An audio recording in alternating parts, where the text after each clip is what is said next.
수목생리학 문제풀이를 시작하도록 하겠습니다. 1번입니다. 수목병원체 관찰 및 진단 방법으로 옳지 않는 것은 하고 나와 있네요. 지문을 읽어보니까 기본적으로 광학현미경이 나오고요. 그 다음에 바이러스가 공통적으로 다 나오네요. 그리고 그람염세법도 나오고 다피법도 나오는데, 자, 이런 걸 다 떠나서요, 여기서 핵심적으로 봐야 될 건 광학현미경입니다. 이 광학현미경은 일반적으로 바이러스는 볼 수가 없습니다. 그리고 파이토플라즈마 같은 경우 멀리서 그 형태만 알아볼 수 있을 뿐이지 자세한 내막은 광학현미경으로도 확인할 수 없어요. 그럼 바이러스를 보려면 어디로 봐야 되냐? 전자현미경으로 봐야 됩니다. 그렇기 때문에 그람염세법이라든지 포자균사 이런 것들을 보지 않고도 풀 수 있는 문제였어요. 따라서 3번 같은 경우 광학현미경이 아니라 전자현미경으로 관찰해 줘야 된다라고 고쳐주셨어야 됩니다. 그렇기 때문에 답은 3번이 되겠습니다. 자, 수목병원근류의 영양기관은 하고 물어봤네요. 이 문제를 풀기 위해서는 영양기관에 대한 개념을 알고 가셔야 돼요. 영양기관과 일단은 반대되는 말이 무엇이 있는지 제가 찾아볼게요. 영양기관과 반대되는 말은 번식기관 또는 생식기관이라고 합니다. 그럼 이 두 개의 차이가 뭐냐면은, 이 영양기관 자체로는요, 접종을 통하여서요 감염되지가 않아요. 그런데 번식기관 같은 경우, 생식기관 같은 경우는요, 접종을 하면은 감염이 됩니다. 즉, 병원군의 모든 기관이 감염을 일으키는 게 아닙니다. 즉, 영양기관과 번식기관이 있는데, 영양기관은 접종을 하더라도 감염을 일으키지 않고요, 번식기관은 감염을 일으키게 됩니다. 그래서 이 두 개의 차이가 있는데, 그럼 영양기관에는 무엇이 있느냐? 이 내용은 책에는 나와 있지 않습니다. 그러나 제가 책 33페이지 보시면은 그 그림표를 보고 제가 말씀을 드릴게요. 균사체, 균사매트, 이걸 다른 말로 균사막이라고도 하기도 합니다. 뿌리꼴 균사다발, 옛날 책에는 근상균사속이라고 하기도 하겠죠. 꼴 균사다발, 그리고 자자, 균핵, 마지막으로 흑기까지 해서 균사체, 균사막, 뿌리꼴 균사다발 또는 근상균사속이라고 하기도 합니다. 자자, 균핵, 흑기는 영양기관입니다. 그리고 그 나머지 것들은 포자나 분생, 포자경, 포자낭, 포자반, 포자좌, 포자곽, 잔항방, 잔항, 잔항각, 잔항구 같은 경우 모두 다 번식기관, 생식기관이라고 하기도 해요.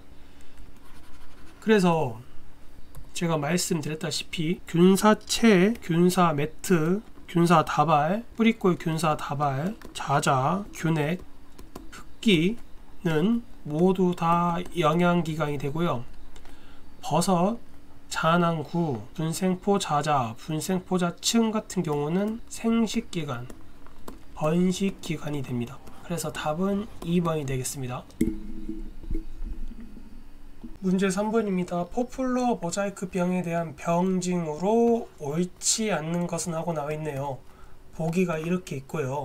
이 문제를 풀기 위해서는요, 포플러 모자이크 병과 병징이라는 말이 무슨 말인지 꼭 아셔야 돼요.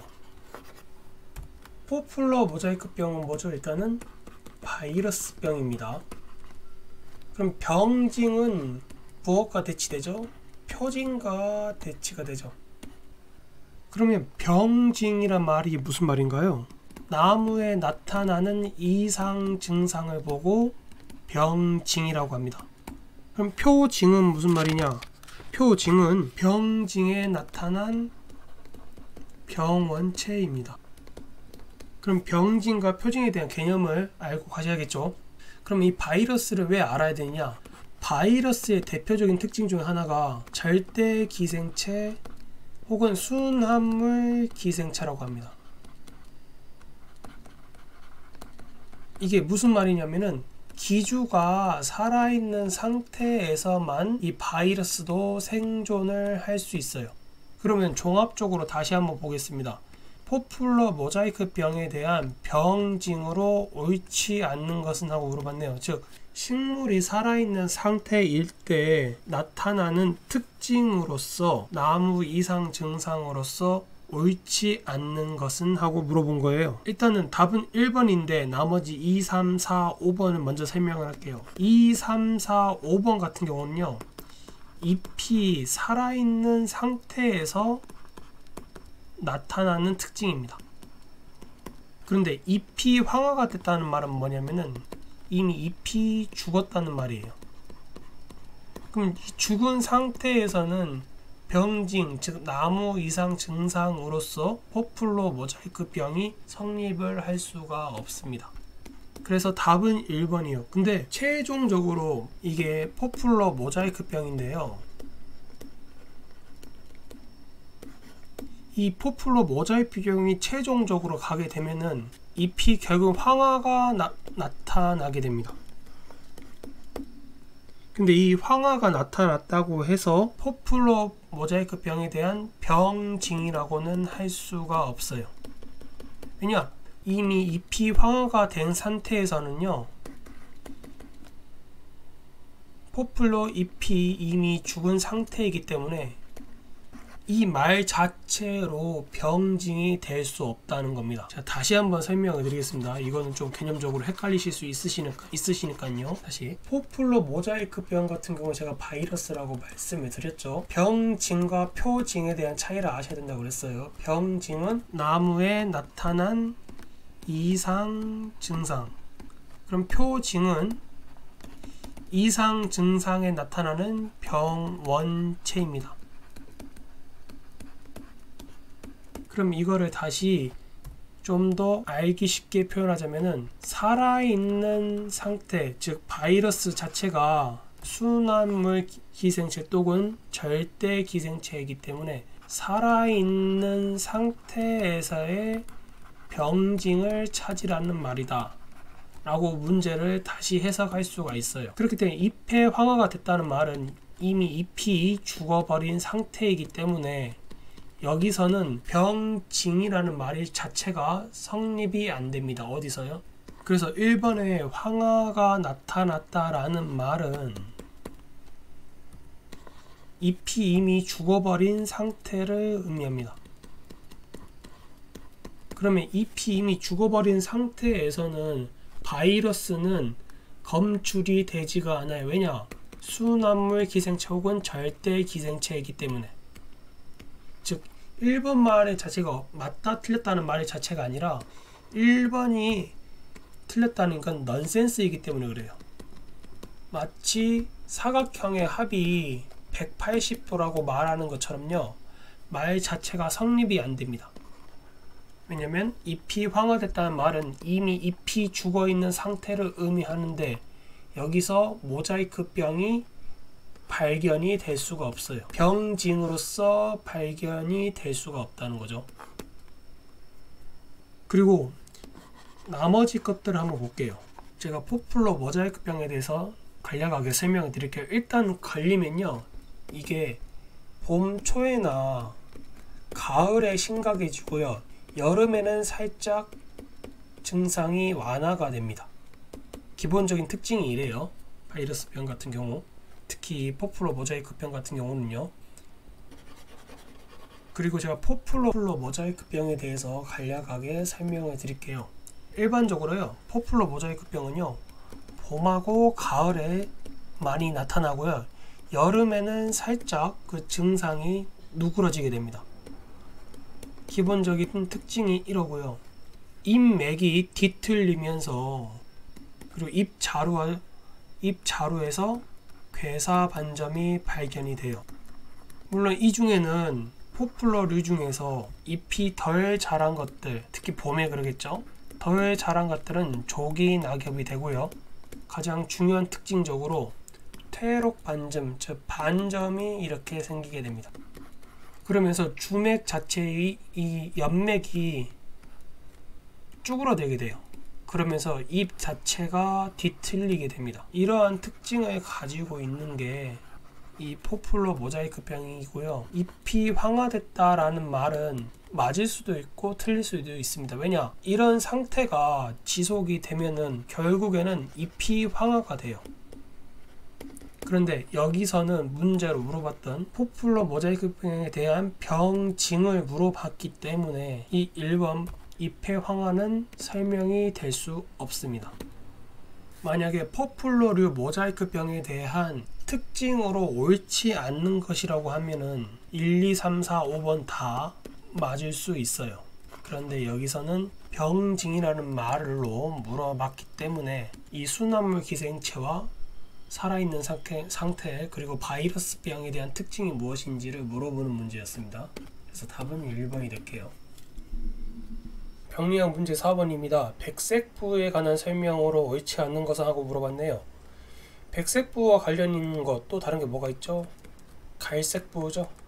그럼 이 두 개의 차이를 좀 더 아셔야겠는데 이 내용은 책 179페이지에 나와 있습니다. 그 내용을 참고로 제가 설명을 드릴게요.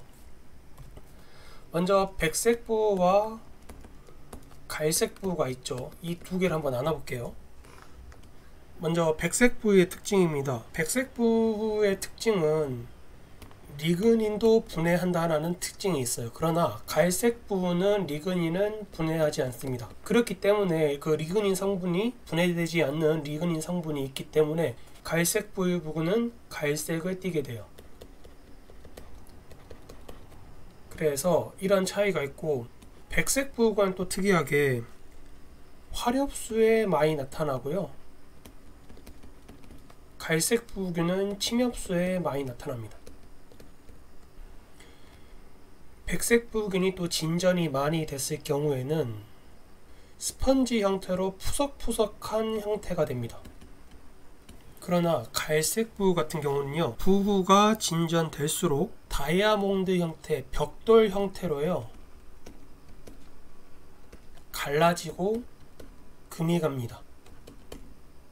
또 이 갈색부균과 백색부균 모두 다 담자균류예요. 그러면 여기까지 정리를 하고 문제 풀이를 하도록 하겠습니다. 대부분의 백색부균은 담자균문에 속한다. 자, 맞는 말이죠? 뿐만 아니라 갈색부균도 담자균류에 속합니다. 주로 화렵수에 나타나지만 침엽수에서도 나타난다. 백색부균 같은 경우 말씀드렸다시피 화렵수에 많이 나타나고요. 리그닌 성분을 분해합니다. 또 화렵수 같은 경우는 침엽수에 비해서는 리그닌 성분이 좀 적어요.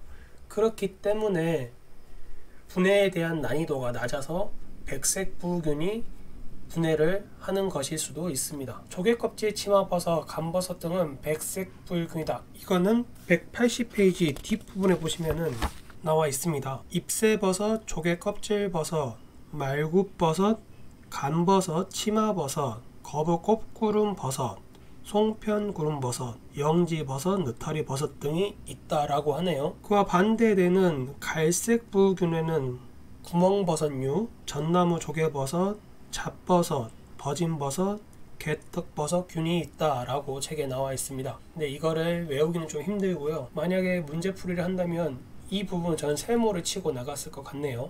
목재 성분인 셀룰로스, 헤미셀룰로스, 리그닌이 모두 분해된다. 자, 맞는 말이죠. 백색부균이니까는요. 부후된 목재는 아망색으로 네모난 형태의 금이 생기고 쉽게 부러진다 라고 하는데 이 부분은 갈색부로 가는 설명이죠. 그렇기 때문에 답은 5번이 되겠습니다. 문제 5번입니다. 수목병의 병증의 병든 부분과 건전 부위 경계가 뚜렷하지 않는 것은 하고 물어봤네요. 이 문제는 문제가 잘못 나왔기 때문에 1, 2, 3, 4, 5번 모두 다 정답 처리가 되었습니다. 근데 저는 만약에 문제를 고친다고 하면은 이 북나무 모문이병을 북나무 빗자루병이라고 해서 문제를 출제했을 것 같아요. 아마 출제자도 이런 식으로 출제를 하려 했는데 중간에 무엇이 잘못되어 있는지 이렇게 출제가 되지 않았습니다. 이렇게 된다고 하면은 북나무 빗자루병 같은 경우는 파이토플라즈마 병이기 때문에 나머지 자안균류와는 큰 차이가 있죠. 파이토플라즈마 같은 경우는 잠복기가 있는 전신성 병해입니다. 그렇기 때문에 건전 부위와 병든 부위에 관해서 경계가 뚜렷하지 않다라고 문제를 수정해서 풀 수 있겠어요. 모두 다 정답 처리하고 제가 문제를 푼다고 하면 이 부분은 고치겠다라고 말씀드립니다.